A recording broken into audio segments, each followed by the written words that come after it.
ஒரு நதி ஒரு இடத்துல இருந்து புறப்பட்டு நிறைய தடைகளை தாண்டி தொடர்ந்து போய்கிட்டே இருக்கிற மாதிரி ஒரு மிமிக்ரி ஆர்டிஸ்டா ஆரம்பிச்ச இந்த ஜேர்னி இன்னைக்கு கோலிவுட்டோட டாப் 5 ஆக்டர்ஸ்ல ஒருத்தரா கிட்ஸ்ல இருந்து பெரியவங்க வரைக்கும் எல்லாருமே என்டர்டைன் பண்ணிட்டு இருக்காரு. இன்னைக்கு இந்த ஒரு ஜேர்னி தான் உங்ககிட்ட ஷேர் பண்ண போறேன். இந்த கதை ஆரம்பிக்கிறது 1985 பிப்ரவரி 17 சிங்கம்புணரி அப்படின்ற ஊர்ல பிறந்து வளர்றாரு. இவருடைய அப்பா ஒரு சின்சியரான போலீஸ் ஆபீசர். இவரோட கனவுமே இவருடைய அப்பா மாதிரி ஒரு போலீஸ் ஆகணும் அப்படின்றதா தான் இருந்திருக்கு. ஆனா இவருடைய லைஃப்ல இவர் எதிர்பார்க்காத ஒரு விஷயம் வந்து நடக்குது. இவருடைய அப்பா வந்து இழந்துடுறாரு. இவரோட அப்பாவோட இழப்பு இவருடைய லைஃப்ல ஒரு பெரிய பாதிப்பை ஏற்படுத்துது. இவரோட அம்மா சொந்தக்காரங்கள்ட்ட கடன் வாங்கி இவரை காலேஜ் படிக்க வைக்கிறாங்க. அதுக்கப்புறம் அம்மா அக்கான்னு இவர் 2 பேரோட அரவணைப்புல தான் வளர்றாரு. காலேஜ் படிக்கும் போதே நிறைய மிமிக்ரிஸ் பண்றாரு. அதை கடைசி வரைக்கும் கைவிடாம ஸ்டேஜ் வரைக்கும் கொண்டு போயிட்டு நிறைய காலேஜ் கல்ச்சுரல்ஸ்ல கலந்துக்கிறாரு.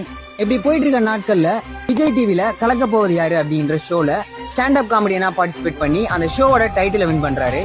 அதுக்கப்புறம் விஜய் டிவிலேயே ஒரு கண்டஸ்டண்டா இல்லாம அது இது சூப்பர் சிங்கர் ஜோடி